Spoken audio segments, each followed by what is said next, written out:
the people shot Daymond John. I would hope that they would take away that all of the answers to the things they want are very obtainable.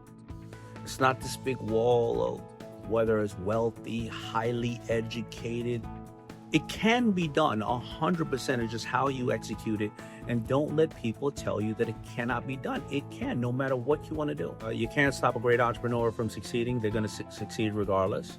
I learned that, things will always change. Whether it is tariffs today, it is a great recession tomorrow, it is technology is here today, Bitcoin's here today, cannabis is here today, COVID. No matter what, something is going to happen.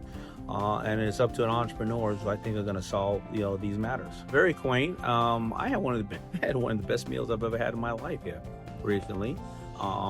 Sorry, Brad, it wasn't your chicken. It wasn't your buffalo wings. I've heard those are cranking too. But great people. I came back for a second time because I really enjoyed it. Again, great questions, and to get to see Brad as an entrepreneur, keep going. I love it.